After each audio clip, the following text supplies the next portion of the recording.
Yoho, apa kabar nakama semuanya? Gimana nih kabar nakama semua? Sehat semua? Ya, semoga sehat ya. Bagi kalian yang saat ini win streak Mobile Legends-nya, entah itu lost streak, kalian harus tetap tabah, sabar, dan kuat dalam menghadapi kehidupan dan juga teman-teman game yang ngetrol.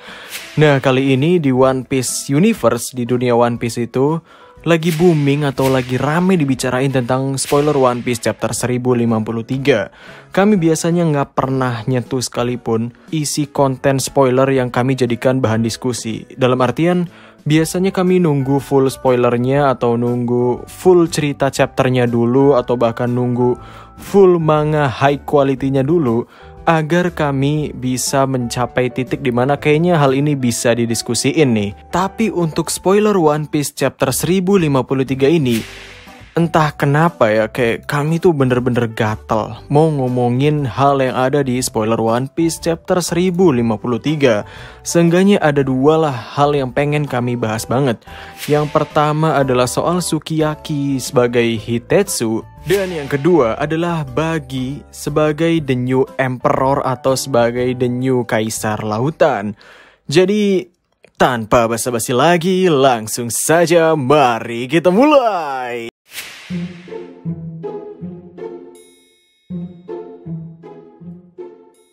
Awalnya kami sudah bahas atau sudah baca spoiler One Piece chapter 1053 itu di siang hari dan di pagi hari ya.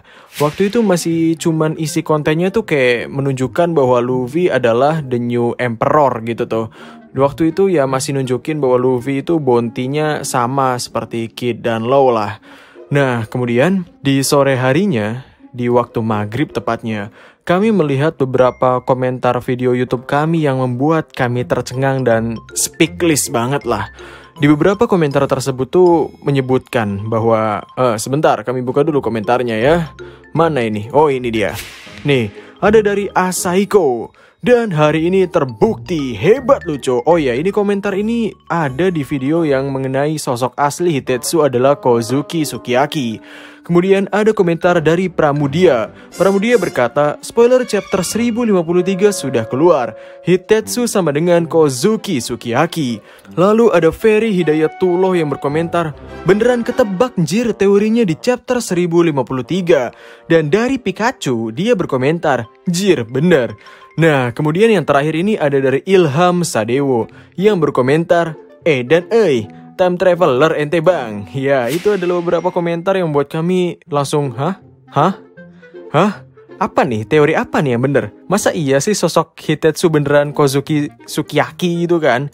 Terus pas kami lihat Reddit, pas kami lihat forum Reddit spoiler, ternyata tertuliskan dengan jelas bahwa Hitetsu is revealed to be Kozuki Sukiyaki atau Oden's dad. Ya intinya Hitetsu diungkapkan sebagai Kozuki Sukiyaki atau ayah dari Oden Kozuki. Di sini disebutkan juga bahwa Robin berbicara dengannya dan membicarakan bahwa ancient weapon Pluton ada di tanah Wano Kuni. Namun untuk sekarang kita nggak bakal ngomongin tuh tentang Pluton yang ada di Wano Kuni. Hal itu bisa kita bahas nantilah ketika full release One Piece chapter 1053. Tapi sekarang yang lebih penting adalah tentang Hitetsu sebagai Kozuki Sukiyaki. Ya mungkin bagi beberapa orang ini hal yang kayak ngeprank segala macam ya. Kayak udah ngapain sih ngembaliin karakter yang kelihatannya udah mati yakni Kozuki Sukiyaki gitu tuh. Tapi bagi kami, ini tuh menjawab beberapa pertanyaan kami tentang Wano Kuni. Karena di segi Wano Kuni sendiri, di orang-orang yang hidup saat ini yakni Momonosuke ataupun Akazaya, mereka nggak tahu banyak soal Wano Kuni. Mereka nggak tahu banyak tentang masa lalu Wano Kuni. Mereka hanya menjalankan Wano Kuni atau mereka hanya memperjuangkan Wano Kuni dari keinginan Oden Kozuki yang sampai sekarang rasanya masih agak abu-abu gitu tuh. Momonosuke ingin mengarahkan Wano Kuni ke arah mana atau Akazaya ingin mengarahkan Wano Kuni ke arah mana tuh mereka masih abu-abu. Apalagi Momonosuke sebagai seorang Kozuki belum diturunkan atau belum mendapatkan ilmu tentang poneglyph dari leluhurnya. Karena yang kita ketahui, Kozuki adalah orang-orang yang membuatkan ancient apa ya? Oh ya, Ancient Kingdom atau kerajaan kuno sebuah poneglyph. Sebuah kubus yang tidak bisa dihancurkan dengan cara apapun. Sebuah kubus yang berisikan pengetahuan, entah itu sejarah, entah itu senjata kuno dan semacamnya, yang tidak bisa dihancurkan bahkan oleh pemerintah dunia sekalipun. Nah, Momonosuke atau Hiyori belum mendapatkan ilmu mengenai poneglyph, pembuatan poneglyph, mengenai huruf-huruf poneglyph, membaca poneglyph dan semacamnya dari leluhurnya. Sehingga dengan adanya karakter Kozuki Sukiyaki, ini bisa menjadi pembuka jalan untuk cerita bahwa dari leluhurnya, yakni dari leluhur Kozuki, menurunkan ilmunya mengenai poneglyph kepada pewarisnya, yakni dari Kozuki Sukiyaki menurunkan ilmu mengenai poneglyph kepada Momonosuke dan Hiyori sebagai cucunya. Nah, kemudian yang kedua adalah yang sudah kami sebutkan di awal, Momonosuke ataupun Akazaya Momonosuke dan Akazaya kelihatannya masih agak bingung ingin membawa Wano Kuni kemana gitu tuh. Karena membuka perbatasan Wano Kuni sepertinya sama sulitnya kayak membuka Ulti One One atau membuka hati si doi, ya kan? Jadi kita tuh harus ngapain dulu gitu tuh untuk membuka perbatasan Wano Kuni. Dan sebetulnya Wano Kuni ini dibuka untuk apa gitu tuh. Memangnya Wano Kuni punya kontribusi apa untuk dunia gitu sampai harus dibuka. Itu kan beberapa pertanyaan-pertanyaan yang mesti dijawab dulu oleh orang-orang Wano Kuni, terutama pemimpin Wano Kuni seperti sang shogun yakni Momonosuke.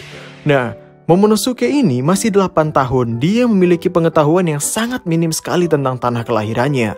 Bahkan Oden Kozuki sendiri baru tahu tentang Wano Kuni itu gimana-gimananya itu bukan dari leluhurnya, bukan dari orang-orang Wano Kuninya.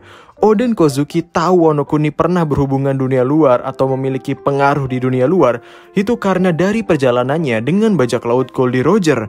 Yang mana kami pikir dengan hadirnya Kozuki Sukiyaki sebagai seorang leluhur dari Kozuki, ya bisa kita katakan dia sudah tua ya. Jadi sebagai seorang shogun seharusnya ia tahu banyak dong soal Wano Kuni, mengenai sejarah Wano Kuni, mengenai Wano Kuni yang ditutup, mengenai Wano Kuni yang dulu pernah diselamatkan oleh Ryuma dan semacamnya. Seharusnya ia tahu banyak, yang mana ini bisa membantu tugas Momonosuke dalam memahami konsep Wano Kuni itu sendiri. Dan Kozuki Sukiyaki sepertinya bisa menjadi pemandu yang baik untuk Momonosuke untuk menjadi shogun yang tepat dan yang terbaik untuk di negerinya di zaman yang sekarang. Dalam artian, Kozuki Sukiyaki memiliki pengalaman dan pengetahuan tentang masa lalu dari Wano Kuni. Sementara Momonosuke bertugas untuk membawa Wano Kuni ke masa depan yang lebih baik dan lebih maju gitu kan. Jadi visi dan misi dari kedua orang ini, pengetahuan yang mereka satukan, pengalaman yang mereka satukan, sepertinya bisa sedikit membantu untuk mewujudkan Wano Kuni menjadi yang lebih baik. Ya bahkan mungkin Kozuki Sukiyaki bisa menjadi penasehat juga loh buat Momonosuke ini. Kemudian hal selanjutnya yang ingin kami bahas itu soal Bagi si badut. Waduh, kami mau ngomongin Bagi dari mana ya? Satu-satunya yang kami ingat dari Bagi adalah momen dimana ia mencuri perhatian di Angkatan Laut. Maksud kami momen ia mencari perhatian di perang Marineford, perang yang benar-benar megah. Perang di mana Angkatan Laut harus melawan armada yang dipimpin oleh pria terkuat di dunia yakni Shirohige. Di perang Marineford itu, Shirohige bener-bener nonjol lah. Dia menonjolkan kekuatannya bahwa dia memang layak untuk disebut sebagai pria terkuat di dunia. Dia memiliki kemampuan yang bahkan bisa menghancurkan dunia loh. Hal ini disebutkan oleh Sengoku di perang Marineford itu ya. Nah, Bagi sendiri sebetulnya tidak banyak berkontribusi dalam perang, tapi ia sangat pintar mencari posisi atau mencari dia sangat pintar untuk mendapatkan highlight dari peperangan tersebut. Sampai akhirnya pemerintah dunia atau Angkatan Laut ketika melihat apa yang dilakukan oleh Bagi, meskipun dia bermain ngevlog dan semacamnya itu, pemerintah dunia dan Angkatan Laut memutuskan untuk membuat Bagi menjadi seorang Shichibukai. Salah satu poin terbesar dari kenapa pemerintah dunia atau Angkatan Laut memutuskan menjadikan Bagi menjadi Shichibukai adalah karena para tahanan level 6 saat ini menyembah dan menjadi pengikut Bagi. Ya sebetulnya itu cukup masuk akal karena tahanan level 6 ini bukan kaleng-kaleng loh. Kalau di game Mobile Legends-nya mah tahanan level 6 ini tahanan yang udah Mythic Glory lah. Mythic Glory yang udah ngerti main, ngerti rotasi, ngerti hyper, ngerti jungler, ngerti meta dan semacamnya gitu. Jadi pasti sangat ditakuti. Dan kami sangat-sangat terkejut lah ketika membaca bahwa Bagi itu dinyatakan sebagai Yonko yang baru. Karena cukup kasihan juga melihat Law dan Kit yang sudah bersusah payah melawan nenek tua itu sampai akhirnya mereka memutuskan untuk berjuang hingga setitik darah penghabisan. Ternyata mereka tidak dinyatakan sebagai salah satu Yonko. Sungguh kasihan sekali. Tetapi Bagi si badut malah dinyatakan sebagai seorang Yonko. Tentunya pertanyaan yang terlintas di benak kita semua adalah sebetulnya apa yang baru saja ia lakukan sampai-sampai ia dinyatakan sebagai Yonko yang baru. Dari pemikiran kasar kami bisa aja ini dari pemikiran kasar kami, bisa aja ini berkaitan lagi dengan hoki Bagi ya. Mungkin ketika dia dikejar oleh Angkatan Laut atau ketika Angkatan Laut mengejar para Shichibukai, Bagi bertemu dengan Mihawk yang sama-sama dikejar dengan para Angkatan Laut. Sampai akhirnya Mihawk melakukan berbagai macam tindakan untuk mengusir seluruh atau bahkan mengalahkan seluruh Angkatan Laut tersebut. Namun, orang yang dinyatakan sebagai sang penghancur pasukan Angkatan Laut itu bukanlah Mihawk, melainkan Bagi si badut.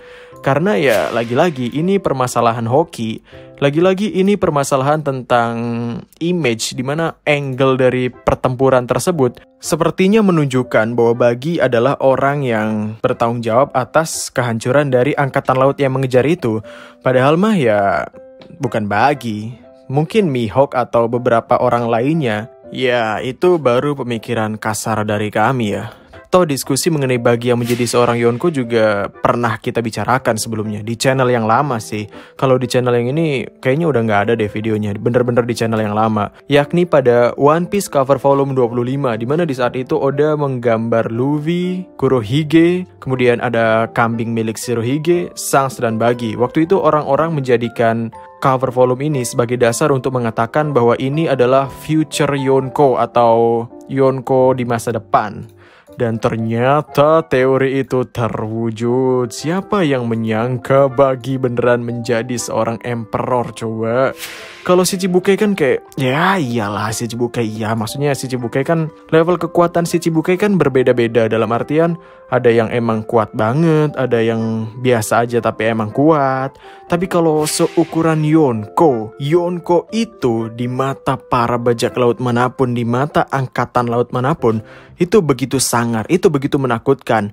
Bahkan di arc Punk Hazard sendiri, Law mengatakan kepada Luffy bahwa kalau pengen hidup di dunia baru ya cuman ada dua cara, yakni melawan seorang Yonko yang artinya itu adalah misi bunuh diri atau menjadi bawahan dari Yonko itu sendiri. Ini menunjukkan betapa superiornya Yonko. Dan Yonko sendiri kenapa ada 4 kaisar lautan? Karena bisa dikatakan mereka berempat ini sama-sama kuatnya gitu tuh. Paling perbedaan atau selisih kekuatannya itu cukup kecil lah. Perbedaan kekuatannya itu nggak sejomplang Boa Hancock dengan Mihawk dalam Shichibukai atau dalam Crocodile dengan Mihawk gitu kan jomplang banget ya perbedaan kekuatannya. Tapi kalau di sistem Yonko ini dari sistem Yonko yang lama kayak Shanks, Shirohige, Kaido, dan Big Mom, mungkin kita sampai sekarang belum tahu kekuatan dari Shanks itu kayak gimana. Tapi dari ketiga orang yang sudah kita ketahui yakni Shirohige, Kaido, dan Big Mom aja, kita udah bisa ngeliat bahwa ketiga orang ini tuh memiliki kekuatan yang bisa menghancurkan sebuah wilayah dengan mudah. Mereka bertiga punya sistem penyerangan yang sangat kuat, mereka punya sistem pertahanan yang sangat-sangat tidak perlu kita ragukan. Dan yang paling hebatnya lagi, pasukan bajak laut mereka ini udah nggak ngotak juga lah gitu tuh. Nah kalau dibagi sendiri, pasukan terkuat dari Bagi kan kayaknya Mr. Tree, lalu ada karakter Kabaji atau Cabaji ini dibacanya, kemudian ada karakter Moji gitu kan. Itu adalah pasukan inti dari bajak laut Bagi. Dan dari segi kekuatan Nakama udah tau lah seberapa hebatnya mereka gitu kan. Ya untuk tier-tier GM mereka emang kuat lah, bukan tier GM lah, tier warrior mereka kuat. Tapi untuk tier mythical glory yang sampai 4 digit, yang dimana pasukannya itu sekelas Yonko dengan kekuatan buah setan mythical Zoan, kekuatan Logia dengan haki tingkat tinggi dan semacamnya, emangnya mereka bisa bersaing dengan commander Yonko yang lain dengan kekuatan mereka yang segitu? Nggak usah kita ngomongin seukuran King untuk ngelawan mereka atau Marco ngelawan mereka ya. Kayaknya nurunin Chopper buat ngelawan mereka bertiga di era yang sekarang juga kayaknya Chopper bisa menang telak deh. Kayaknya Robin juga bisa sekali ulti buat ngalahin mereka tuh. Jadi inti dari obrolan ini, obrolan yang pengen banget kami omongin ini, Kozuki Sukiyaki itu bisa menjadi pembuka jalan untuk Momonosuke atau Wano Kuni untuk memahami bagaimana negeri Wano Kuni di masa lalu, untuk memahami peran Wano Kuni di masa lalu, untuk memahami bagaimana peran Wano Kuni di masa depan, untuk lebih memahami bagaimana Poneglyph dibuat dan semacamnya. Ya, Kozuki Sukiyaki akan menjawab permasalahan-permasalahan tersebut dan membantu Momonosuke untuk mewujudkan Wano Kuni menjadi yang lebih baik. Dan untuk bagi yang menjadi seorang New Emperor, kami speechless lah, bener-bener speechless. Serius, ini kami udah nggak bisa berkata apa-apa. Untuk ukuran kekuatan kita nggak usah ngomongin lah ukuran kekuatan bajak laut bagi meskipun mereka menjadi sekelas Yonko gitu tuh. Mungkin yang paling Oda tonjolin pastinya lagi-lagi tentang hoki kan, dan sebetulnya itu bagus sih. Ini menunjukkan bahwa sepertinya Bagi akan berkontribusi lagi loh untuk cerita di beberapa chapter selanjutnya atau bahkan di perang terbesar One Piece nantinya gitu tuh. Yang artinya kita akan melihat tingkah Bagi di perang-perang tersebut, tingkah-tingkah konyolnya ketika ia mencuri angle, mencuri perhatian, mencuri panggung dan semacamnya. Kita akan bisa melihat tingkah-tingkahnya yang lucu dan jenaka. Jadi ya ini adalah sebuah good news lah bagi kita semua para pembaca fans One Piece. Dan ini juga merupakan suatu kejutan yang sangat besar sih dari Eiichiro Oda. Sehingga itu saja video untuk pagi ini, dimana ini adalah video yang tidak terlalu serius. Ini adalah video untuk menemani nakama meminum secangkir kopi, memakan sarapan, kemudian menaikkan mood dari Lost Streak atau menaikkan mood untuk bekerja, bersekolah dan semacamnya ya. Ya semoga itu bisa menaikkan mood sih. Sehingga terima kasih banyak untuk nakama yang menonton sampai akhir. Dan jadi kami Diskusape dan terima kasih banyak.